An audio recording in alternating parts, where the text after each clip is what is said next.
हामिद अंसारी, पूर्व उपराष्ट्रपति, वर्ष 2007 से 2017 तक, संयुक्त राष्ट्र में भारत के स्थायी प्रतिनिधि, वर्ष 1993 से 1995 तक, भारतीय विदेश सेवा के अधिकारी और कई देशों में भारत के राजदूत रहे। लेकिन हामिद अंसारी ने जब भी मुंह खोला, उनके अंदर भरा देश विरोधी जहर थोड़ा थोड़ा छलककर बाहर आ गया। कभी किताब के माध्यम से तो कभी पाकिस्तानी खुफिया एजेंसी ISI के कार्यक्रम में हिस्सा लेते हुए। लोग आश्चर्य करते हैं कि ऐसा व्यक्ति कभी देश के सबसे महत्वपूर्ण पदों पर रहा। जब सेवानिवृत्ति के बाद ये हाल है तो हामिद अंसारी तब क्या करते रहे होंगे जब वो कुर्सी पर थे। इस प्रश्न का कुछ उत्तर मिलता है इस पुस्तक में, जिसका नाम है मिशन R&AW। इसे लिखा है भारत की सर्वोच्च गुप्तचर सेवा रॉ के पूर्व अधिकारी RK यादव ने। पुस्तक में जो दावे किए गए हैं, उनसे पता चलता है कि ये व्यक्ति केवल कट्टरपंथी ही नहीं, बल्कि भारत देश के प्रति दुर्भावना भी रखता था। ये रहस्य है कि ये सारे तथ्य जानने के बाद भी सोनिया गांधी की पसंद पर वर्ष 2007 में हामिद अंसारी को देश का उपराष्ट्रपति कैसे बना दिया गया। RK यादव ने अपनी पुस्तक में उस घटना का वर्णन किया है जब हामिद अंसारी वर्ष 1990 से 1992 के बीच ईरान में भारत के राजदूत थे। उन्होंने लिखा है कि कैसे ईरान में हामिद अंसारी के राजदूत रहते वहां काम कर रहे भारतीय गुप्तचरों और उनके सूत्रों पर संकट खड़ा हो गया था। यादव ने किताब में कपूर नाम के रॉ के एक जासूस की कहानी बताई है। कपूर को ईरान की खुफिया एजेंसी ने अगवा कर लिया था। उसे कहां ले जाया गया, इस बारे में भारतीय दूतावास को कोई सूचना नहीं दी गई। 3 दिन तक ईरानी एजेंसी ने कपूर को अमानवीय यातनाएं दी और फिर मरने के लिए एक खाली स्थान पर फेंक दिया। एक राजदूत के रूप में हामिद अंसारी का काम था कि वे इस घटना पर ईरान सरकार से औपचारिक विरोध दर्ज कराते। भारतीय दूतावास के कर्मचारी बहुत क्षुब्ध थे। इसी दौरान एक और रॉ एजेंट को अगवा कर लिया गया, जिसका नाम माथुर था। वो 2 दिन तक गायब रहा, लेकिन हामिद अंसारी ने चुप्पी साधे रखी। हामिद अंसारी के रहस्यमय रवैये से तेहरान में भारतीय दूतावास के कर्मचारियों का धैर्य टूटने लगा था। एजेंट माथुर की पत्नी और दूतावास के बाकी स्टाफ के परिजनों ने हामिद अंसारी से मिलने का समय मांगा, लेकिन उन्होंने मिलने से भी मना कर दिया। इसके बाद 30 महिलाओं के समूह ने हामिद अंसारी के कक्ष पर धावा बोल दिया और उनका घेराव किया। मांग केवल इतनी थी कि हमलों के विषय में ईरान सरकार से औपचारिक विरोध व्यक्त किया जाए।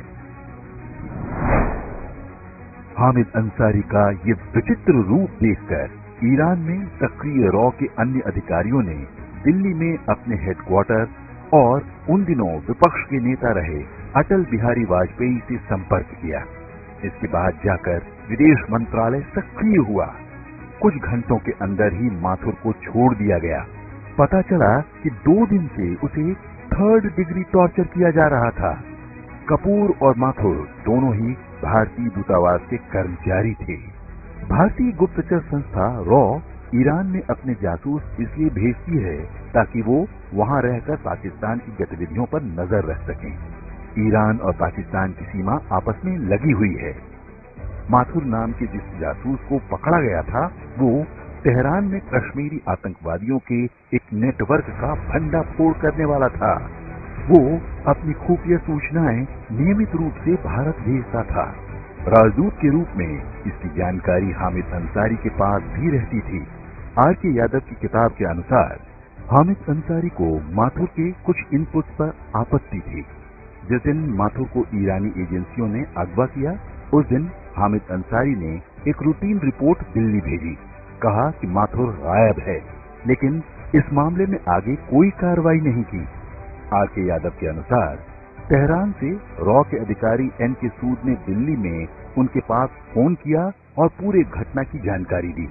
अगले दिन यादव ने विपक्ष के नेता अटल बिहारी वाजपेयी से मुलाकात की। वाजपेयी ने तब के प्रधानमंत्री नरसिंह राव से मिलकर उन्हें घटना की जानकारी दी। इस पर नरसिंह राव ने तेजी से कार्रवाई की और माथुर को ईरानी अफसरों ने फौरन छोड़ दिया। इसके बाद माथुर को वापस दिल्ली बुला लिया गया। दोनों जासूसों के इनपुट के आधार पर रॉ के एक सीनियर अफसर को जांच के लिए तेहरान भेजा गया। उसने रॉ के सचिव को सौंपी रिपोर्ट में बताया कि हामिद अंसारी का रवैया संदेहास्पद है। आर.के. यादव ने अपनी पुस्तक में लिखा है कि कुछ दिन बाद ही तेहरान में भारतीय दूतावास के सुरक्षा अधिकारी मोहम्मद उमर से ईरान की खुफिया एजेंसी ने संपर्क किया और अपने लिए काम करने का ऑफर दिया। उमर ने इसे अस्वीकार कर दिया और प्रोटोकॉल के अनुरूप राजदूत हामिद अंसारी को औपचारिक जानकारी दे दी। कुछ दिन के अंदर ही मोहम्मद उमर को अगवा कर लिया गया। उसे बुरी तरह मारा पीटा गया और तेहरान के एक बाहरी इलाके में फेंक दिया गया। इस बार भी हामिद अंसारी ने ईरान के अधिकारियों से कोई विरोध दर्ज नहीं करवाया। इतना ही नहीं, उन्होंने दूतावास के कर्मचारियों को निर्देश दिया कि वो इस बारे में मुंह बंद रखें। जब बुरी तरह से घायल मोहम्मद उमर को दूतावास लाया गया तो हामिद अंसारी ने उनको भारत वापस भेजने की कोशिश शुरू कर दी। इस पर रॉ के बाकी ऑपरेटिव्स ने विरोध दर्ज कराया। वहां पर रॉ के स्टेशन चीफ वेणुगोपाल ने राजदूत हामिद अंसारी का आदेश मानने से इनकार कर दिया। तो क्या हामिद अंसारी भारत के साथ गद्दारी कर रहे थे?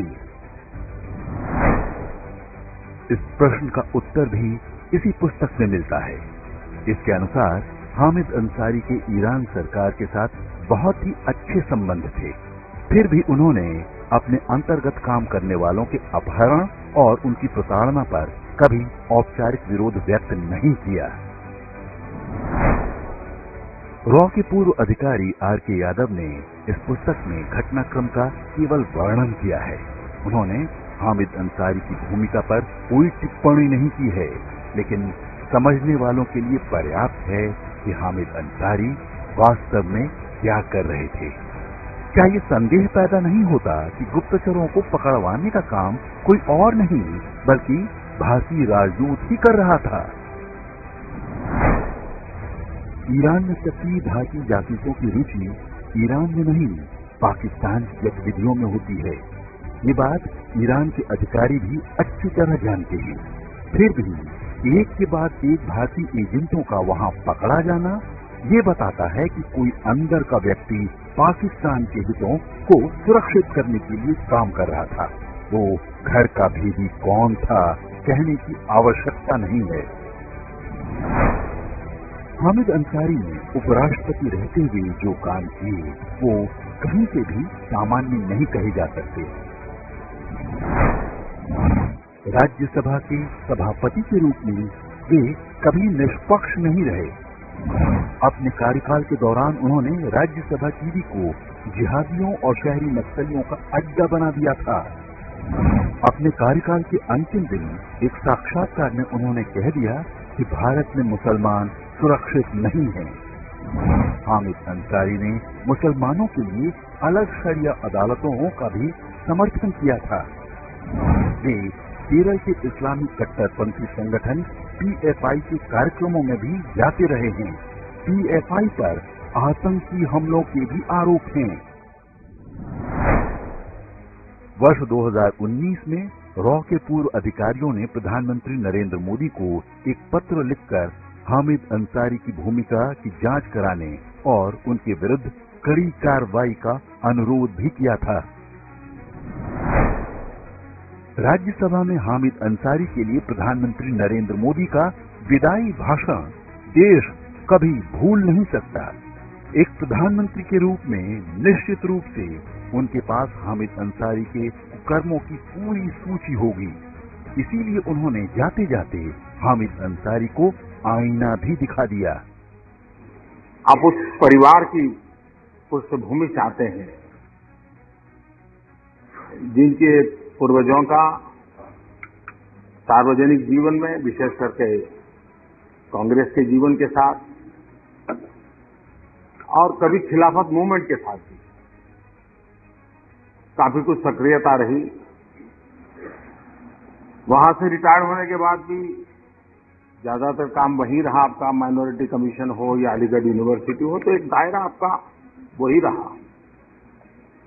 लेकिन ये 10 साल पूरी तरह एक अलग जिम्मा आपके सिर में आया और पूरी तरह एक एक पल संविधान के ही दायरे में चलाना, और आपने उसको बखूबी निभाने का भरपूर प्रयास किया। हो सकता है कुछ खटपटाहट रही होगी भीतर आपके अंदर भी, लेकिन आज के बाद शायद वो संकट आपको नहीं रहेगा, तो मुक्ति का आनंद भी रहेगा और अपने मूलभूत जो सोच रही होगी उसके अनुसार आपको कार्य करने का, सोचने का, बात बताने का अवसर भी मिलेगा। हामिद अंसारी का चरित्र पूरे देश के लिए एक चेतावनी है। किसी को इस भ्रम में नहीं रहना चाहिए कि पढ़ा लिखा शांति दूत देश के प्रति निष्ठावान होता है। हामिद अंसारी को देश ने भले ही इतना कुछ दिया, लेकिन उन्होंने बार बार देश की पीठ में छुरा घोंपा। हामिद अंसारी पहले नहीं थे, उनसे पहले भी मजहबी नेताओं का यही चरित्र रहा था। ये हामिद अंसारी का दुर्भाग्य था कि उनकी पोल पट्टी खुल गई। साथ ही ये सौभाग्य भी है कि उनको कोई सजा नहीं हुई। कोई और देश होता फांसी पर टांग दिए जाते या काल कोठरी में सड़ा दिए गए होते।